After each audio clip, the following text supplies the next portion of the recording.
Warning, this podcast contains spoilers, but you shouldn't care. Welcome to Hey James, Watch This, a celebration of mediocrity. In this, and indeed every episode, Russ and Fry will try to convince their friend James why he should watch an absolutely unnecessary film. Hey James, Watch This. Hi everybody, welcome to Hey James, Watch This. I am James. I'm Russ. And I'm Fry. And today I want to talk about The Dead Don't Die before we move on to the next movie, gentlemen. Wait a minute. We have to play a game. Fry, we're going to play a game. All right. Okay, gentlemen, today is Halloween, and so I have a Halloween treat for you. Oh. What I am going to do is I am going to read 1-star movie reviews off of Amazon, and your job is to guess what movie it is. Oh God, can we have hints if they're too vague? You might possibly have some hints. Okay, all right. Is this competitive, like points? This can be competitive for points. You're going down, Fry. I mean, probably not. You've seen a lot more movies than I have. Yeah, you're totally screwed here. Okay, Russ, what's the first review? Okay, here is the first review. 1 star. There were no wolves in this movie. 1 star. There were no wolves in this movie. I really hope it's The Gray, but it's probably not. Well, there were wolves in The Gray. I know, but I was hoping the reviewer maybe didn't notice. I'm going to say American Werewolf in London. Okay, that's a good guess. Yes. Oh man, I got nothing. I need a hint here. It is not American Werewolf in London. I thought. And there are also no wolves in the movie. Well, so it's an accurate 1-star review.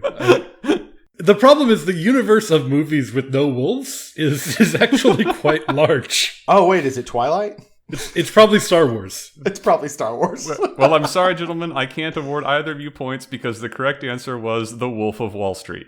I think we should have gotten that one. Yeah, should have seen that one coming. Okay, well, all right, let's go. In a similar vein, 1 star, Too Many Cats. Well, I mean, it's got to be cats, right? I award 1 point to Fry. Okay, yeah, I was because my thought was to say something dumb like Jungle Book, but yeah, clearly it's cats. All right, so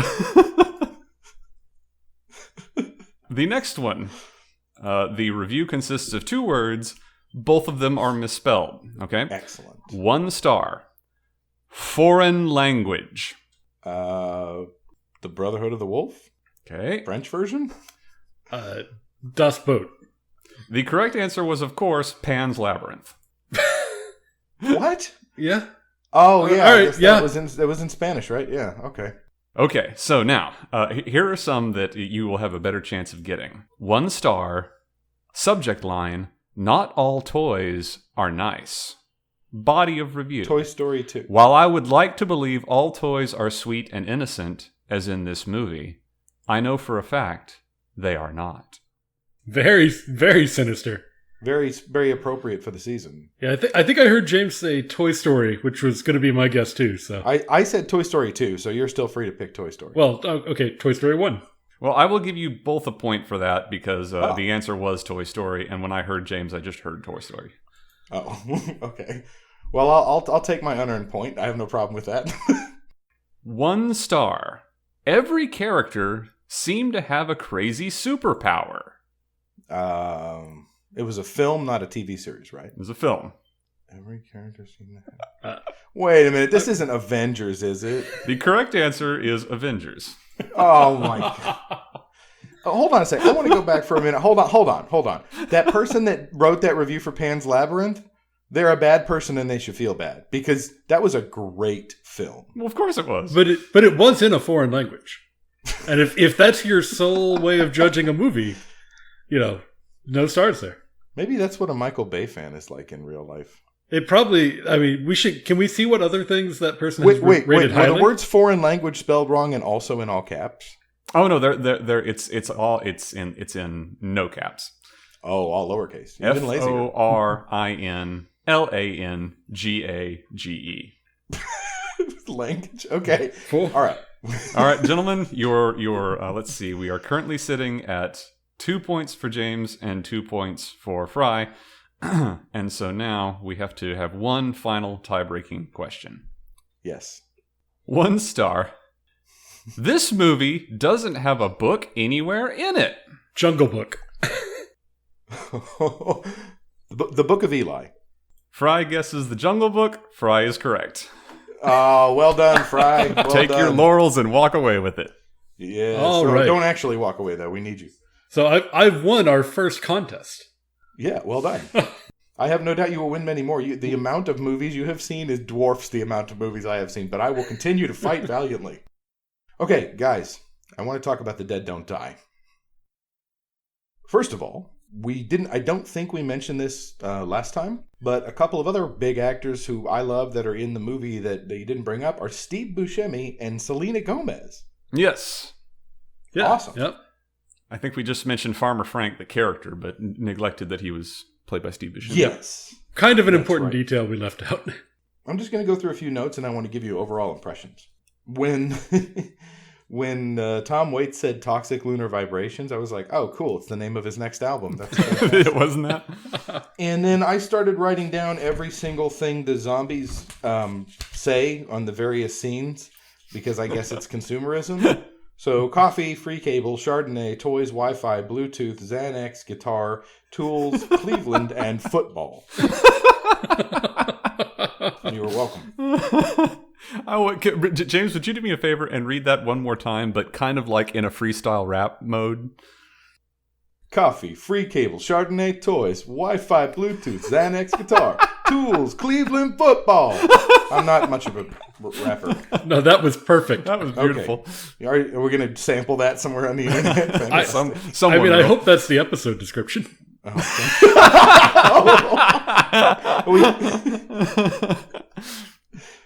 maybe we'll just make it the show notes. Yeah. All caps. Okay. At first, when this movie started out, the thing that went through my head was, in many ways, this is kind of a modern-day Monty Python, because they break everything about society. It's not as silly, but, that counterculture thing is still there. That little child was wearing the most terrifying horse head I've ever seen. And Russ, I've seen your horse head. So that was pretty scary. This movie is indeed peak Tilda Swinton. Yes. Yes. She's my favorite character in the movie by far. And I also told Farmer Miller he can go fuck himself. Like, I really hate that guy. This film is not about zombies. It has zombies in it. This film is nothing to do with zombies. Yeah. And I see now what you meant last week, Russ, when you said that it's not coming from this director. It's not a movie about zombies. It's a movie about filmmaking. Yeah, well, and a lot of other stuff too. When Tilda Swinton is dressing up that dead couple for preparation for a funeral, the makeup, she puts clown makeup on them. That was pretty good. The kill the head repetition was kind of fun. I enjoyed that. Kill the head. And the whole maybe we'll all just go away, that got a little too real during a pandemic. I did appreciate that the characters refused to split up and make dumb decisions like that, even though we know they're all going down by the end. This movie is, I think, the following things. It is political satire. With no subtlety, obviously. Yeah. It is a deconstruction of zombie movies, and it is, as you said, Russ, a film about film. Well, there you go. So did you enjoy it? Well, yeah, certainly I'm glad I watched it, but it was not as funny, despite the craziness it wasn't as funny as I thought it would be. This is a slow, contemplative, dreamlike movie, despite the zombies. This is not an action-packed, wacky ride or anything. So if you go into it with the expectation that this is not going to be a riot laugh a minute. This is a little contemplative. I would compare it kind of to the humor such as it is in Wes Anderson's movies, where you're watching it and you're not necessarily laughing, but you're like, this is the funniest thing I've ever seen. Yeah, describing the events of the movie is hilarious. Watching them for the first time, like, I think if I saw it again and I knew what was coming, it would be funnier because I'd be laughing because I knew what was about to happen. But watching it for the first time, everything's kind of played straight, if you will. Like, it's interesting. But it was good. Yeah, I enjoyed it. Good recommendation. And imagine going into like a movie theater expecting a movie about zombies.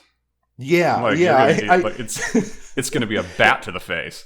I do like movies that are basically pranks on the people who watch them. No, I do. I genuinely enjoy that. Like, it's kind of a time waster, like the end of Monty Python and the Holy Grail, right? Like, nope, clear it off. So, gentlemen, before we finish up there, I wish I'd gone back and watched the trailer for this because, as Russ pointed out, the trailer not making sense with the movie kind of really even makes it better to think about someone walking into a theater to see this. Because the trailer was a hot mess.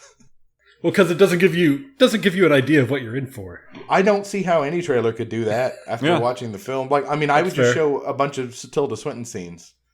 That would be the closest thing, you know. Slow cuts of Bill Murray and Adam Driver gazing into the middle distance. Yeah, they do a lot of that. You know, it is kind of Wes Anderson-y in that way, but it's got a totally different vibe to it. But yeah, but it does have that. Not nearly enough perfectly symmetrical shots for Wes Anderson. That's true. And pastel colors. All right, gentlemen, what do you have for me today? Well, James, what we have for you this week is let's see, Richard Sears directed Bottom of the World. A cheery and upbeat title. Our proffered genre was drama. Yes. And a challenge for you, to be sure. Yes. I had to scour the globe looking for an unnecessary drama because I didn't want to. One thing I hate is like just those dramas that end up being romantic comedies that have titles like Feelin' Kinda Sorta and that kind of thing. Yeah, I said drama. Romantic comedy, it's still on the board. We can pick that one later. Yeah, so, but anyway, Fry, take it away. Tell us about Bottom of the World. Man, before we got together, I was trying to just write up a short synopsis of this movie. And I've got like a page and a half of text here, and I realized I can't summarize this movie. Well, bravo for trying. So, I mean, I can give you kind of the introduction to it, and then we can take it from there. Cool. So this movie follows two main characters, Scarlett and Alex. We open with Alex driving with Scarlett in the car, driving along. I believe it was Route 66. I don't know if they explicitly say that. Yes, Route 66 through Gallup, New Mexico. And they're driving along. We don't know anything about them yet. Scarlett's a little bit sick. She pulls over to the side of the road to throw up, and they keep on driving. And eventually they come across the El Rancho Hotel. Which I just looked up right before this, and it's a real hotel. Like, I absolutely want to go see this place in person now, because it looked like something made for a movie. Funnily enough, Fry, I have a bit of affinity for Route 66, and I've never stayed at the El Rancho, but I've driven past it and seen it a number of times. And oh, neat. It's really historical. It was back in the 40s. It was the basis for a lot of Hollywood films. Like, they would base out of there to do filming, and all of the shots of the hotel, the exterior, the interior, the hallways, the rooms, it's all that's what the El Rancho looks like. Yeah, I was actually looking at their website, and one of the things they tout about the hotel is that when you're staying at the El Rancho, no matter which room you're in, you're staying in a room a movie star has stayed in. Cool. Which probably not a lot of hotels can say that.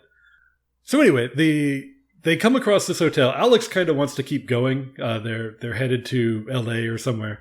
But Scarlett sees this place and says, no, we have to spend the night here. Insists they check in. And so they check in. Scarlett pulls out some tequila. They have a drink. And then she turns to him and asks him, what's the worst thing you've ever done? This is the opening of the film. This is we're about 5 minutes into the movie. And we know nothing about these characters. And the first in-depth question we're about to be asked and about to find out about one of these characters is, what's the worst thing you've ever done? Classy. I know when I'm on a road trip and I'm going to spend the night in a hotel with someone, I definitely want to know the worst thing they've ever done. And that's also the tone I want to set for that conversation, for that stay, too. Absolutely. Alex doesn't really have an answer. He's kind of floored at the question, as I think anyone like a would human. be. Yeah, like a human being would. Scarlett has an answer ready to go. Fry, do not tell the answer. Okay. Scarlett's answer is mind-shreddingly horrible. Oh my god. She tells the worst story in the history of humankind. Like if she had said, I'm a former concentration camp guard and I'm on the run from like Nazi hunters, it would be one step down from the story she tells. It's. Would she run like a puppy smoothie stand or something? You will not come up with this. You're 5 minutes into this movie and you're watching it mouth agape. Like, what is going on? So they try to get you early on. That is literally my experience. I was watching it, and it starts off kind of slow. I was watching, I was paying attention, but I wasn't like hooked yet. Right. And then she starts into this answer, and I cannot look away from the television. You were glued to it, huh? Yeah. Okay, all right. So they try to hook you early on. They try to get you reeled in. Oh, yeah. I would say they do. Cool. So we're not going to go into what that answer was, I don't think. No, that's, you can keep things secret if you wish. That's to your prerogative. Just suffice to say, it was horrible. And then she ends it kind of playing it off like a joke. Like, that was the worst thing I've ever done, laughing, and immediately changes the tone. And Alex is weirded out by it, but they continue drinking and continue on with the rest of their night. And then, after Scarlett has said the worst thing that anyone has ever said, they have mind-blowing sex. Yeah. Okay. All right. So good. So a lot of high standards here from the characters in this movie. So they have the mind-blowing sex and then go to sleep. Okay. And Alex is woken up middle of the night. Scarlett is no longer in the bed. She's like curled up on the floor and says, "Someone was in here talking to me." The TV is on with a televangelist preacher, preaching fire and brimstone on the television. Mm-hmm. And she's just sitting down there, just looking completely shook, like something horrible has happened. Alex looks around. There's obviously no one else in the room. He turns off the TV. And we've been introduced to the idea already that Scarlett is sick. So he seems to kind of just think, this is just something to do with that. Let's get you back into bed. When you say sick, do you mean mentally or physically? Well, we've seen her be physically sick. Oh, okay. Oh, right. The throwing up on the road. Yeah. Gotcha. But as he's getting back into bed, he looks out the window, and there's a mysterious hooded figure looking up at their window from out in the parking lot. This is a drama? Yes. Okay. So anyway, they go back to bed, make a plan to leave town the next day. As they're driving out of town, Scarlett begins feeling sicker and sicker. The further they get, she just feels like panic attack level, like all sorts of pain and stuff like that. Right. And demands that they go back to the hotel. They turn Alex turns the car around, they head back. They spend another night there. And then in the morning, Scarlett is gone with just a pair of muddy handprints on the bed. Muddy hand? This is not a horror. You guys didn't. No, this is not a horror. Okay, just checking. Alex begins looking for her. And I was trying to remember the order these two things happened in. I might have them backwards here. He meets up with the hooded figure, who kind of speaks in like almost hypotheticals. He meets up like he meant to meet up, or they just run into each other. Well, he found. I think he finds him in the parking lot. He demands to know, like, hey, did you do this? I saw you outside the window. The hooded figure is like kind of. Oh, yeah. No, he sees him go into a hotel room. Sorry, I had to jog my memory there. Okay. He sees the hooded figure go into a different room. Alex follows him in with a crowbar. The hooded figure bests him in the fight and takes him out to the car and says, basically forces Alex to drive out into the desert somewhere. Generally, I found you can't beat a hooded figure with anything less than a 12 gauge. Yeah, he really should have come better prepared. Melee weapons are right. They're always stronger than you. You can't count on melee weapons. Yeah. Although in this case, the crowbar did seem to magically disappear out of Alex's hands and into the hooded figure's hands. So I don't know that any weapon was going to prevail here. Well, I mean, Jason can teleport. This guy can teleport weapons. It quite literally does. But they like make a note of it. It's like, whoa, it's gone. Now it's here. That kind of thing. Right. Yeah. It's intentional, not a continuity error. Correct. Yeah, it's definitely not a continuity error. I'm not sure how you'd be able to tell if this movie had a continuity error. That's an interesting statement. The hooded figure forces Alex to drive off into the desert to this kind of open field out there. Mm-hmm. And he talks about having buried people alive out here, including maybe your girlfriend, and that the people he's not sure, and that the people buried alive here stay alive underground, tortured forever by the weight of the earth above them. And then he disappears. Okay. And not to put too fine a point on it, then Alex assumes a new identity, seemingly magically. He wakes up. I thought you were going to say then he wakes up. He does wake up. He does, but he has a new identity. Yes. So it wasn't. So this isn't a dream sequence. This is something that happens in the movie. Yes. Well, there's actually one conversation that does take place. Russ, did you intend to gloss over that, or should we tell James? Well, and I was kind of intending to gloss over it, but you can tackle it if you want to. So the one last stop Alex makes before waking up in the other life, he visits the church that televangelist was preaching from, which happens to be local. He goes in there, and it's a one-man operation. It's just the televangelist there. Okay. He looks around a bit. He finds a picture of Scarlett in the televangelist's house, and said, the televangelist is like, "Oh, well, that's my daughter." And so Alex is confused, having previously thought the father was dead. And at the end of that scene, the televangelist, in another teleporting weapon moment, the televangelist has a gun and has basically loaded one bullet into it and fires it, several times pulls the trigger several times, I should say. It only fires once. Right. But before the bullet actually fires, he convinces Alex that this is a dream, but it's not his dream, that it's the girl's dream. Guys, I have a question. Is this a bargain basement Eternal Sunshine of the Spotless Mind or something like that? No, not at all. Okay. What this is, and other reviewers have said as much, but as I was watching it, I was like, here's what's going on here. This is a director that really likes David Lynch movies. Oh, no. And wanted to make a David Lynch movie. Oh, no. But he himself is not David Lynch. Very few of us are lucky enough to be David Lynch. And this is bottom of the world is what happens when you are not David Lynch and you try to make a David Lynch movie. This is what happens when a sane person tries to copy David Lynch. It doesn't work. Yeah.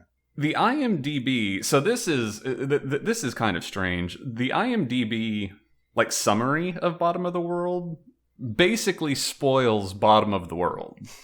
So here's the IMDb summary. The mysterious disappearance of a young woman leads her boyfriend on a journey for truth and perhaps his own unknown reality in this dark, hypnotic mystery that transcends the limitations of traditional narrative. When the description of the movie says it transcends the limitations of traditional narrative, it doesn't. or doesn't do so successfully. This seems, if you did you see Lost Highway? That sounds familiar, but I don't remember. Yeah. Okay, it feels like that. I saw the Australian horror film Highway, but that was very different. There's some good heavy hitters in here. Jenna Malone plays Scarlett, and she's been in everything. Ted Levine plays the televangelist of Buffalo Bill from Silence of the Lambs fame. Who's the main character? Alex is played by a fellow named Douglas Smith, with whose work I'm unfamiliar. Yeah, I feel like he's punching up. Like he seems to be a little out of his weight class in this, but right. Not that he had a whole lot of script to work with, but I was gonna say, that's not just on the actor, right? It's the director has to shoulder that as well. Interesting.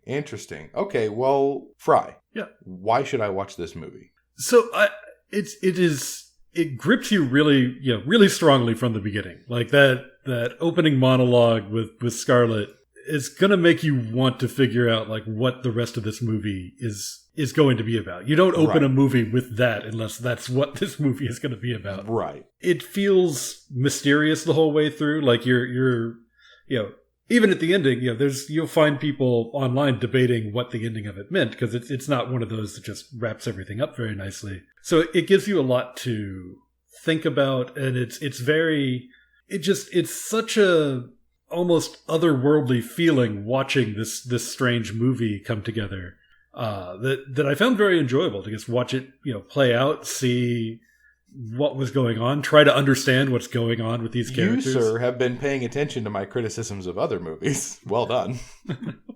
Russ. Yes. Why should I watch this movie? When it comes to moments, we're right out of the gate. I love it when one of the production companies is called Go Insane Films. You know what you're about to work with. Subtle. One of my favorite lines is, "We met yesterday, I'm your wife."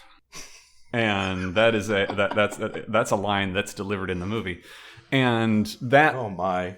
And that kind of influenced my philosophical argument for this one, because chained all throughout this movie are notions of identity. Yes. And who are you and what makes you who you are? Is it your body? Is it your memories? And this has been, I mean, like the theory of mind and body has been around since, philosophy was a thing. Yes. And, we've talked about John Locke on this podcast before, and he has the idea that your identity is tied into your memory, where even if you can't remember things that happened a while back, there was a chain of memories that led you up to who you are now. And so because you're tied into all of those memories, you still have the same identity. Right. But that runs into problems because, so what does that mean if you forget things, or if you're people with dementia or something like that? Does that mean you're no longer who you were before? And which, of course, brings up the old ship of Theseus argument, which, if you're unfamiliar, you have a ship that you're taking to war or whatever, and this ship is damaged over time, as ships tend to be. And so replacing the pieces of the ship. Yes, and so you replace a plank here or a mast here, or all like that, and over time, an idea succinctly summed up in John Dies at the End, with the axe head and the handle. Precisely, yes. Yes. And so eventually, is this the same ship once you've replaced so many parts? And of course it ties into humans, because, is this the same person after so many parts have been replaced, or after we've forgotten so much, and this, that, and the other. Right. So that is encompassed perfectly in this movie, because is it your memories that make you who you are, or is it your body / physical choices that make you who you are? And in the end, I mean, the fact that we're still discussing it means there's not really a satisfactory answer, and this movie plays that up. And so you don't really come to, what does it mean to be you? It would be really funny if the movie just said, "Here's the answer," bonk, at the end. But yeah, no, I do appreciate the idea that the movie contemplates it. But I'm torn. So level set, right? As well you should be.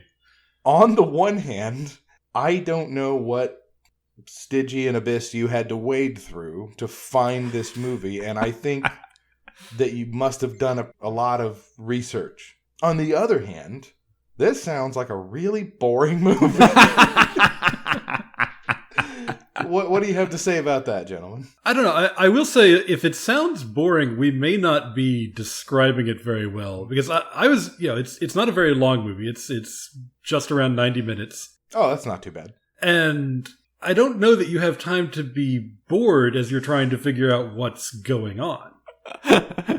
Bored implies what's going to what's happening and what's going to happen next, etc., and you can kind of tune out. Or what's going on isn't very interesting. That's the other way you can be bored. From the moment she asks the question, "What's the worst thing you've ever done?" Mm-hmm. You're not going to tune out. You're not. Hey, quick question: does he ever answer that question? Oh, Alex doesn't answer that question in the whole movie. Okay.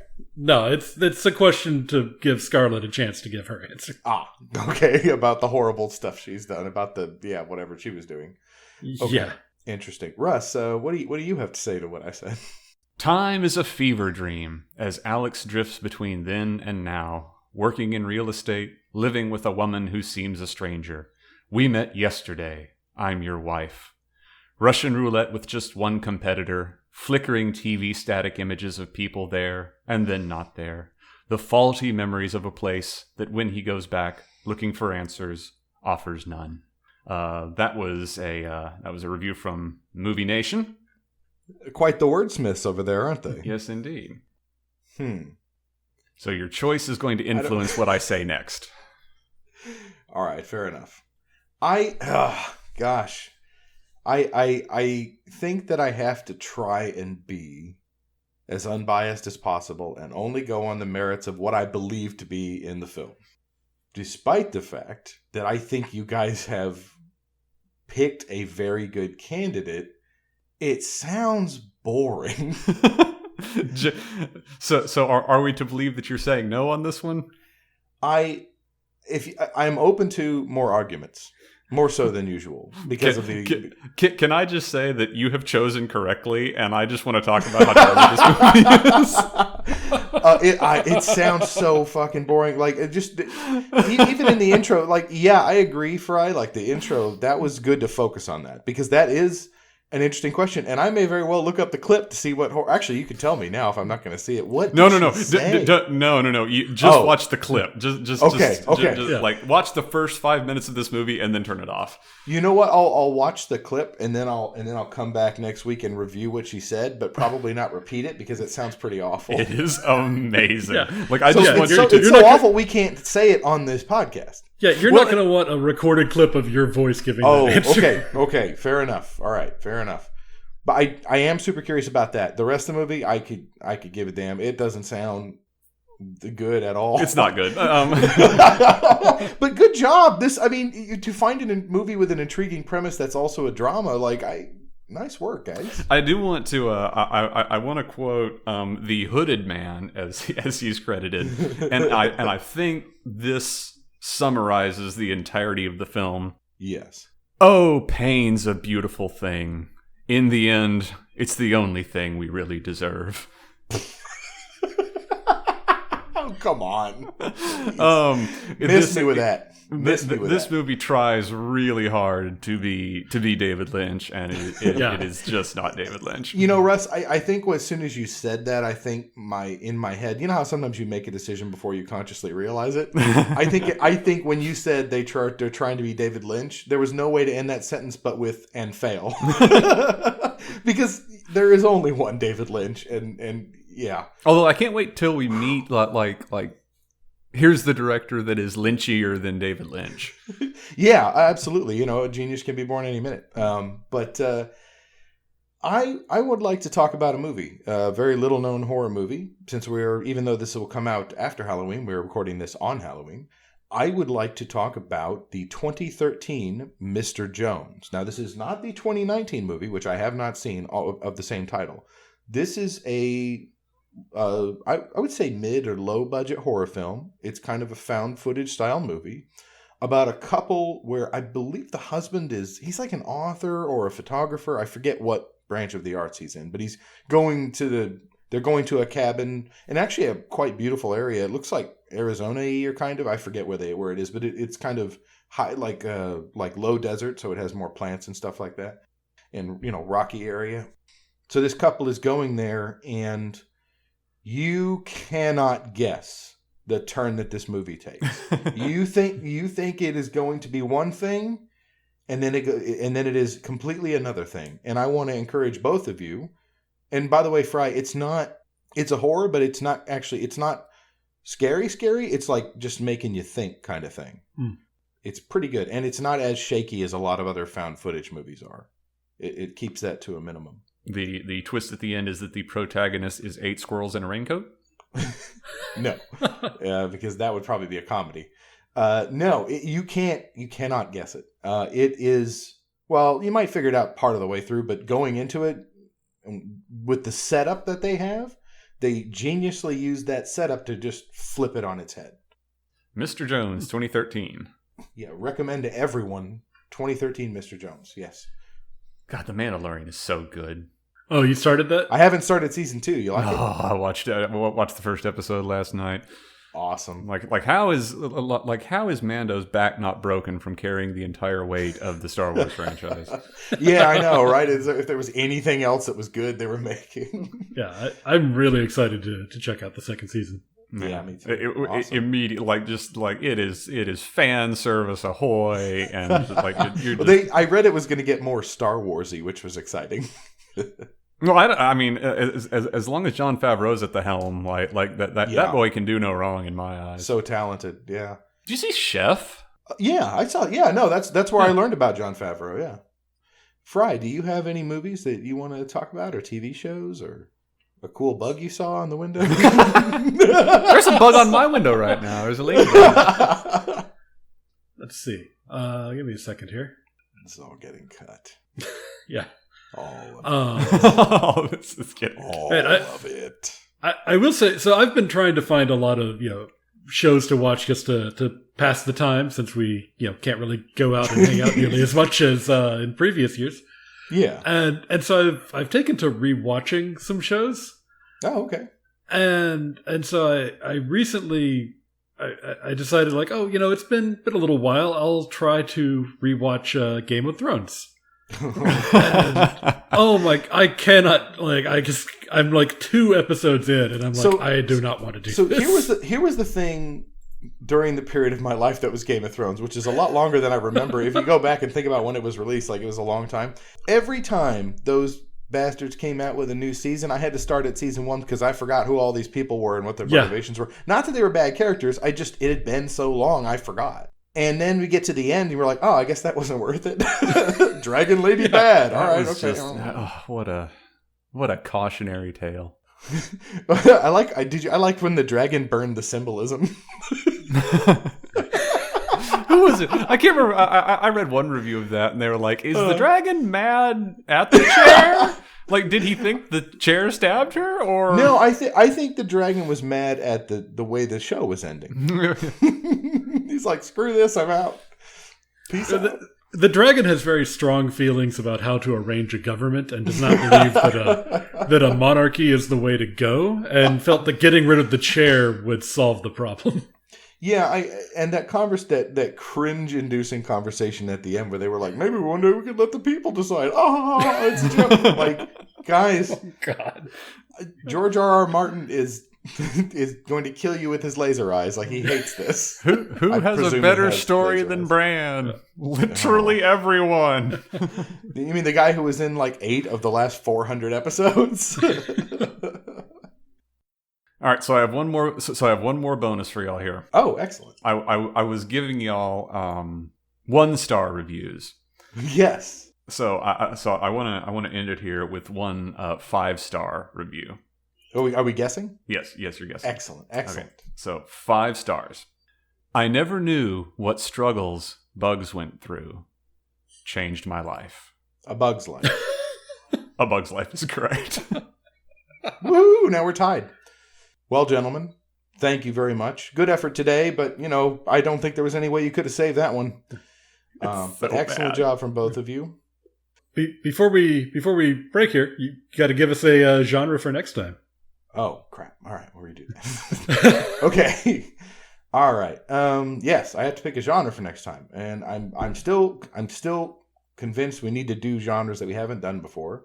I mentioned romantic comedy at the beginning of this episode, so I think we should do a romantic comedy. I can do that. Also a challenge, all but right. Less of a challenge than drama, I think, because if it's actually funny, then, I can... So as a way for us to, kind of, choose where we should aim for, have you seen any romantic comedies that you're like a big fan of that, could help us level set here? I remember seeing, and hold on, I'll cut this. I have to clickety-clack for a second. Oh, it's coming in on the teletype now. It's a telegraph machine. My jar of tiny elephants. There was a 1994 film called IQ. Oh my God. I haven't seen it in a long time, obviously, but I do remember enjoying that one. All right, well, that gives us something to think about. I have a couple of ideas for this one, and I think we're going to go in a direction he's not going to expect. Cool. Yes, right. That's good. You want to do the surprise attack? Yeah. All right, cool. Anyone have any thoughts they would like to leave the listeners with? Well, vote. Well, there won't be time by the time this goes out. Oh, that's right. I hope you voted. Yeah, that's not how Yeah. time works. So, another thought. So if you haven't voted, feel bad about yourself. and your No, choices. don't. Any be time negative. travelers listening. If you haven't voted, invent time travel. Is that the thought we're leaving people with? Wouldn't it be great if you invented time travel just to like Oops, forgot to early vote. like in all the stories, it's like to save their loved one or whatever. Yeah, but it's like but it's some innocuous mistake. It's like, man, I really wish I'd made a fluffernutter instead of a peanut butter and jelly, and they invent time travel to go fix that one sandwich. Yeah, it's like, my newspaper got rained on. I forgot to pack lunch this morning. All right. Do we have any actual nice and uplifting thoughts we would like to leave people with, or are you guys just tapped that out? was uplifting.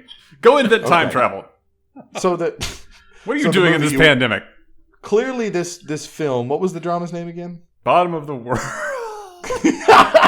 Clearly, Bottom of the World has drained all of your positivity, gentlemen. So I will just say to everybody, stay safe, stay healthy, and have a wonderful week.